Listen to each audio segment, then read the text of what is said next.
والسلام على رسول الله يا رب صل وسلم دائما ابدا على حبيبك خير الخلق كلهم يا رب صل وسلم دائما ابدا على حبيبك خير الخلق كلهم يا رب صل وسلم دائما ابدا على حبيبك خير الخلق كلهم.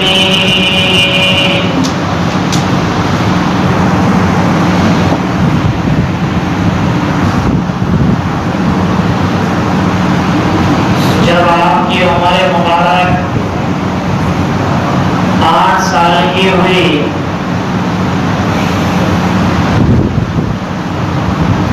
تو عبد المطلب کا تعلق اور زیادہ بڑھنے لگا.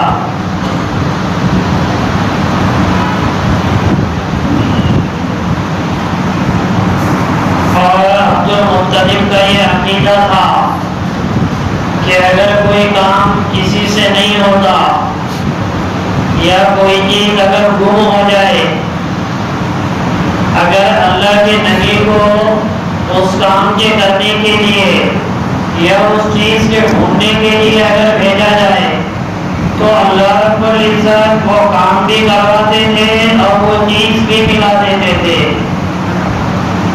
ایک مرتبہ ایک باہر سے آیا ہوا آفاقی آدمی بیت اللہ کا طواف کر رہا تھا تو عبد المطلب کو اس نے دیکھا کہ وہ دعا مانگ رہے ردو الیہ راکبی محمد، اے اللہ میرے محمد کو مجھے واپس لوٹا دے، اے اللہ میرے محمد کو مجھے واپس لوٹا دے. تو اس طواف کرنے والے آدمی نے دوسرے سے پوچھا کہ یہ عبد المطلب کیا مانگ رہے؟ تو لوگوں نے بتایا عبد المطلب کا ایک اونٹ گم ہو گیا تھا اور ان کے پوتے محمد کو انہوں نے ڈھونڈنے کے لیے بھیجا تو بہت دیر ہو گئی، اس لیے عبد المطلب بے چین ہو گئے کہ میرا پوتا اب تک کیسے نہیں آیا. اس لیے بیت اللہ کے غلاف پکڑ کر وہ دعا مانگ رہے تھے. پھر جیسے ہی اللہ کے نبی کو آتا ہوا دیکھا تو حضور کے ساتھ وہ اونٹ بھی تھا. 6 7 8 سال کی عمر اور اونٹ کو اللہ کے نبی لے کر آئے. اونٹ کو چھوڑ دیا اور فوراً اللہ کے نبی کو اپنے سینے سے لگایا اور اللہ کے نبی سے کہنے لگے محمد اگر چیز نہ ملے تو تو جلدی آ جایا کر. تو اللہ کے نبی نے فرمایا ایسا کبھی ہوا کہ آپ نے مجھے بھیجا اور میں خالی ہاتھ آیا. 8 سال کی عمر ہو گئی تو ایک اور واقعہ نامرضیہ، ایک حادثہ فاجعہ اللہ کے نبی کو ایک اور پڑا عبد المطلب کے انتقال کی شکل میں. 120 سال کی عمر جب عبد المطلب کی ہوئی اور بعض روایتوں میں ہے 80 سال کی عمر، جب جاں کنی کا عالم آ گیا تو ابو طالب کو بلایا جو ان کے بیٹے یعنی 90 نمبر کے بیٹے تھے اور خوب نصیحتیں کی کہ دیکھنا میں دنیا چھوڑ کر جا رہا ہوں، اپنے بھتیجے کا خیال رکھنا اور یہ ایسا ہے اور اس کی یہ شان ہونے والی ہے اور اگر تو اس کی دیکھ ریکھ اپنی اولاد سے زیادہ کرے گا تو شاید اس کی برکت سے تیری اولاد کو بھی اللہ صحیح بنا دے گا. اور انتقال ہو گیا عبد المطلب کا. اسی لیے اللہ کے نبی کہتے تھے باپ کے مرنے پر بھی اتنا غم نہیں تھا کیونکہ دیکھا ہی نہیں تھا. عبد المطلب کا مرنا مجھے یاد ہے. صحابہ پوچھتے تھے اللہ کے نبی سے کہ یا رسول اللہ عبد المطلب کا مرنا آپ کو یاد ہے؟ اللہ کے نبی فرماتے تھے ہاں، جب میں 8 سال کا تھا عبد المطلب کا جنازہ آگے آگے جاتا تھا، لوگ مجھے بچہ ہونے کی وجہ سے پیچھے کر دیتے تو میں ان لوگوں کے پیچھے پیچھے روتا ہوا چلتا تھا.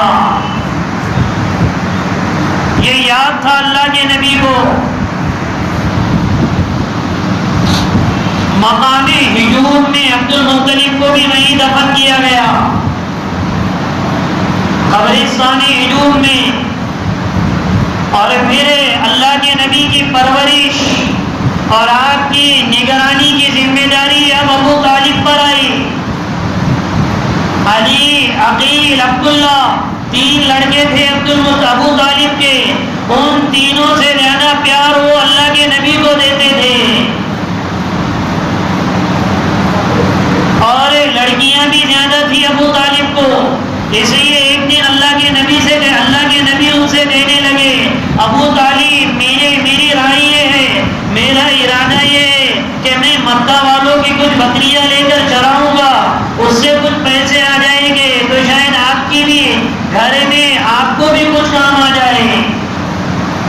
اس لیے نبوت ملنے کے بعد جب اللہ کے نبی صحابہ کو لے کر جب جنگلوں سے گزرتے تھے تو کسی جنگل میں اگر قیام پڑتا تو اس وقت اللہ کے نبی اپنے صحابہ سے کہتے تھے، ارے وہ کالی بیری توڑنا، کالی بیری توڑنا۔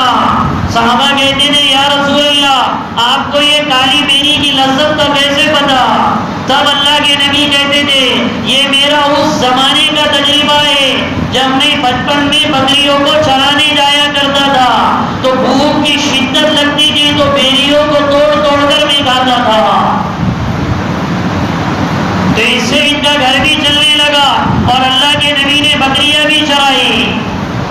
اسی لیے ہر نبی سے مراد عموماً انبیاء علیہ السلام سے اللہ نے بکریاں چروائی ہے، اور اس کی وجہ یہ ہوتی ہے کہ سب سے زیادہ لاڈلا جانور بکری ہے اور سب سے زیادہ مستی کرنے والا جانور بھی بکری ہے۔ شعیب علیہ السلام کے پاس سے جب حضرت موسیٰ علیہ السلام نکلے اپنی بیوی کو ساتھ لے کر، جب مقام طور پر پہنچے، درد سہ کی تکلیف ہوئی حضرت صفورہ کو، تو حضرت شعیب علیہ السلام نے اپنے داماد کو جاتے جاتے بہت ساری بکریاں دے دی تھی، چونکہ شعیب علیہ السلام کے پاس عموماً کم سے کم 20,000 بکریاں ایک وقت میں رہتی تھی، کم سے کم 20,000 بکریاں ایک وقت میں، باقی اس سے کبھی سیزن آ جائے تو اور بھی بڑھتی ہوگی۔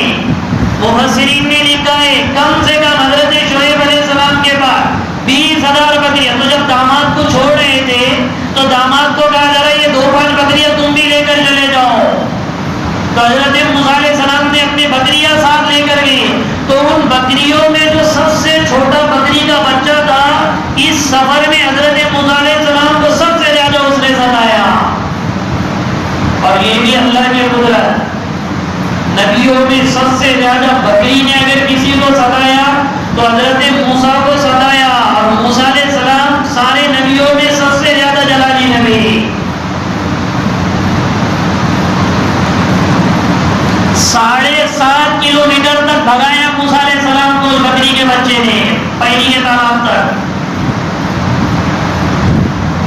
دل میں غصہ آ رہا ہے، اب اس کو پکڑوں گا اور پیر توڑ دوں گا، اس کو پکڑوں گا پیر، اور وہ بکری کا جب یہ کئی کلومیٹر کے بعد جب ہاتھ میں آیا تو بکری کے بچے نے منہ کے پاس آ کے میں کرا تو ایک دم سے لاڑ آ گیا، تو وہ کہنے لگے موسیٰ علیہ السلام اس بکری کے بچے کو، تو اتنا کیوں بھاگ رہا تھا، تیرے پاؤں خود کے پاؤں دکھ رہے اس کی فکر نہیں ہوئی۔ اب بکری کے بچے کو کہنے لگے تیرے پاؤں دکھ رہے ہوگے، تجھے کانٹا چوب جاتا تو کیا ہوتا؟ اب حضرت جبرائیل کو اللہ نے فرمایا اب یہ نبی امت کو سنبھالنے کا کام میں اب آئے گا، کیونکہ امت تو دیوانی ہے، ان کو سنبھالنے کے لیے ویسا جگر چاہیے، اور اگر نبی کو بات بات پہ امت پر غصہ آئے گا تو کبھی تربیت کر سکتا ہے نبی؟ اس لیے اللہ کے نبی کو بھی بچپن میں بکریاں اسی لیے چرائی، چونکہ بکری بہت زیادہ ستانے والا جانور ہے اور انسان کو اس سے محبت اور لاڑ اور پیار بھی اتنا زیادہ ہوتا ہے۔ اصل میں جن کو اس کا تجربہ ہے نا اسی کو پتا ہے، اگر بکری کا بچہ بھی مر جاتا ہے نا گھر میں تو آدمی کی کیفیت عجیب ہو جاتی ہے۔ تو انبیاء علیہ السلام کو یہ اللہ نے ترہ امتیاز دیا، تو کبھی چرا کر آتے کبھی یہ کرتے، اور پھر جب آپ کی عمر مبارک 9 9 سال اور ایک روایت کے مطابق 12 سال ہوئی. تو جناب ابو طالب نے یہ سوچا کہ مجھے ملک شام جانا ہے تجارت کی غرض سے، چونکہ بڑی منڈی تھی تجارت کی. تو جب جناب ابو طالب آگے نکلے تو اللہ کے نبی نے زور سے آپ کے پاؤں پکڑ لیے اور رونے لگے کہ چچا جان مجھے یہاں چھوڑ کر مت جاؤ، کیونکہ آپ ہی ہے جو کوئی میرا سہارا ہے. آپ بھی جائیں گے سفر میں، مہینہ 2 مہینے 3 مہینے، پتہ نہیں آپ کے سفر کتنا لمبا ہوگا، اور پھر جب تک میں کس کے سہارے یہاں پر رہوں گا. اس لیے خوب روئے. بچے نہیں کرتے، جب باپ باہر نکلتا ہے تو کبھی پیر کو پکڑتے، کبھی کہتے ساتھ میں لے کر چلو. ابو طالب کو اللہ کے نبی کا یہ رونا دیکھا نہیں گیا. ابو طالب نے اللہ کے نبی کو ساتھ لے لیا. یہ پہلا سفر تھا اللہ کے نبی کا، پہلا سفر تجارت کی غرض سے. اصل تو تجارت کی غرض تو جناب ابو طالب کی تھی، لیکن اللہ کے نبی بھی کوئی کم ہوشیار نہیں تھے. اب یہ چلتے چل ملک شام کے قریب مقام اردو میں جب یہ قافلہ پہنچا تو یہ مقام اردو میں اس لیے کہہ رہا ہوں کہ یہ اردو اب ہے، اس زمانے میں اس کا نام ملک شام ہی تھا. جہاں یہ قافلہ پہنچا تو وہاں پر ایک گرجا گھر بنا ہوا تھا یہودی عالم کا. یہ قافلہ انہی درختوں کے پاس آ کر ٹھہر گیا. سب درختوں کے لیے درخت کے نیچے بیٹھ گئے اور سب اپنا اپنا آرام کرنے لگے. تو اسے صومعہ میں، اس گرجا گھر میں ایک راہب رہتا تھا جس کا نام جرجیس تھا، جس کو بحیرہ کے نام سے پکارا جاتا تھا، بحیرہ راہب. اچانک وہ اپنے صومعہ سے باہر آیا اور یوں پورے قافلے کو ایسے دیکھنے لگا. کبھی اس کو دیکھتا، کبھی اس کو دیکھتا، پھر کچھ اسے سمجھ میں نہیں آیا تو اس نے کہا قافلے کا سردار کون ہے؟ ابو طالب نے کہا میں ہوں. کہنے لگے آج پورے قافلے والوں کو دعوت. سارے قریش مکہ حیران ہو گئے کہ ہم ہمیشہ یہاں سے گزرتے ہیں لیکن کبھی وہ راہب کبھی اپنے صومعہ سے باہر نہیں نکلا. آج وہ باہر بھی نکلا، ہمارے چہروں کو بھی دیکھا اور پتہ نہیں اس نے دعوت بھی دی. ہماری زبان میں اس کو کہتے ہیں پتہ نہیں آج سورج کہاں سے نکلا. اور سفر میں اگر کوئی دعوت دینا تو آدمی کا آدھا بوجھ ہلکا ہو جاتا ہے. سب قریش مکہ خوش ہو گئے. اس نے بہت وسیع دسترخوان بچھایا، سب کو پورے مکہ والوں کو بلایا. دسترخوان پر بیٹھے تو کھانے کو یعنی کھانے کے لیے ہاتھ بڑھا رہے تو راہب کہہ رہا ہے ابو حیرہ کوئی ہاتھ نہیں بڑھائے گا. تمہارے قافلے میں کوئی چھوٹا ہوا ہے جو یہاں پہ ابھی دسترخوان پر نہیں آیا. اور سب کہہ رہے ہیں ایک دوسرے کو دیکھ رہے ہیں، نہیں سب آ گئے، وہ اس کو دیکھ رہا ہے، اس کو دیکھ رہا، پہلے سب آ گئے. نہیں، کہنے لگے کوئی تو ہے جو نہیں آیا. تو ایک زور سے ایک مکی نے کہنے کہا ارے وہ ابو طالب کا بھتیجا ہے جو اونٹ چرانے کے لیے جسے بھیجا گیا ہے. تو بحیرہ نے کہا کہ کہاں ہے وہ، چلو. تو اٹھاتے ہوئے دسترخوان پر سے اٹھایا، کہنے لگا جس کے طفیل میں میں نے دعوت دی تھی وہی دعوت ہی یہاں نہیں ہے تو تم کو کیا کھلاؤں گا. سب کو اٹھایا، کہاں ہے؟ چلتے چلتے دیکھا تو اللہ کے نبی ایک درخت کے نیچے آ کر ایک درخت کے نیچے بیٹھے ہوئے اور اونٹ چل رہے تھے. وہ بحیرہ راہب کہنے لگا اس درخت کی خصوصیت اور کیفیت یہ ہے اس درخت کے نیچے صرف نبی ہی آ کر بیٹھتے ہیں. اس درخت کے نیچے، اور آج بھی وہ درخت موجود ہے.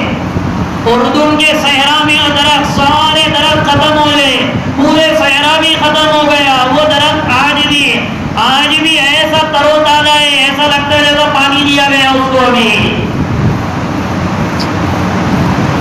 باقی پورا صحرا ہے، یعنی 8-10 کلومیٹر کا درخت کا ایک پودا بھی تمہیں نظر نہیں آئے گا، لیکن وہ درخت وہاں ہرا بھرا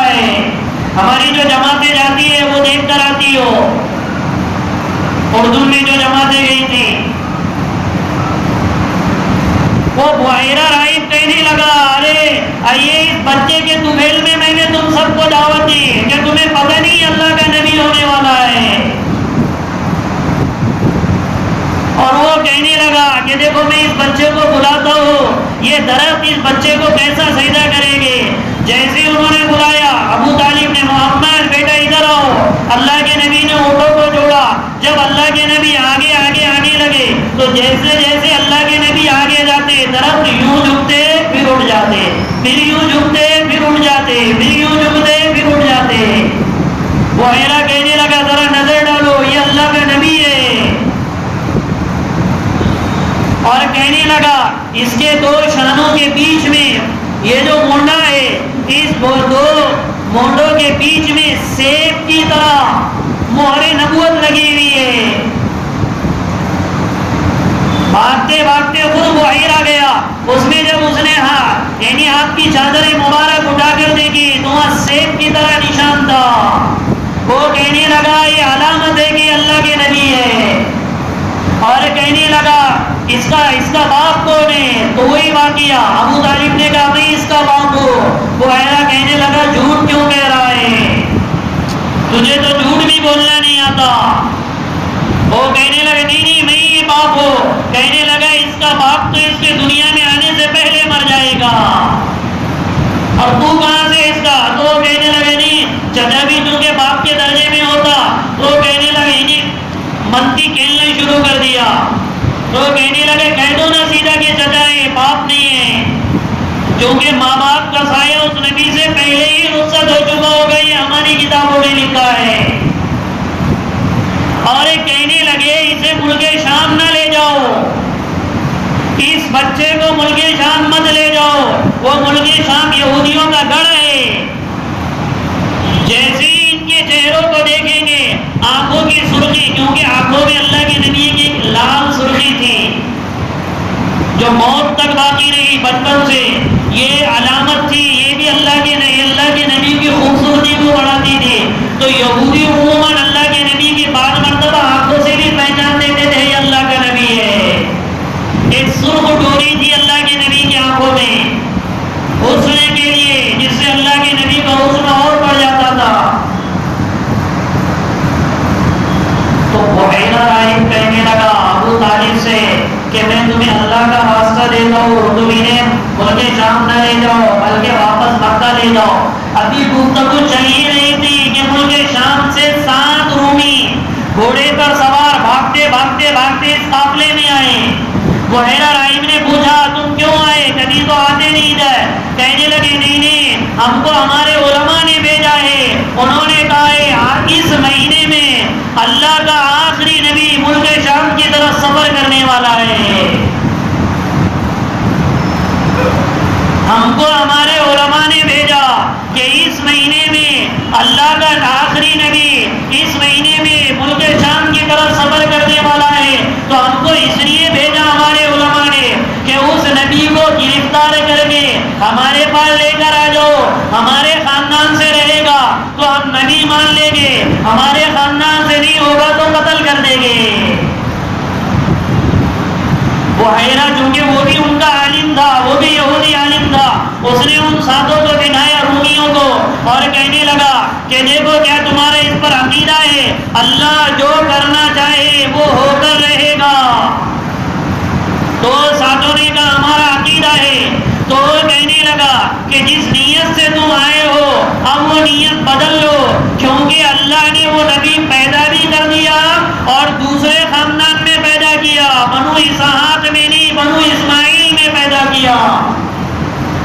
اور میری رائے ہے کہ تم یہ ارادہ چھوڑ دو. تو ساتوں رومی کہنے لگے اگر ہم نے محمد کو وہ اس نبی کو لے کر نہیں گئے تو ہم کو ہمارے علماء کو قتل کر ڈالیں گے، ہمارے پادری ہمارے پوپ ہم کو زندہ نہیں چھوڑیں گے.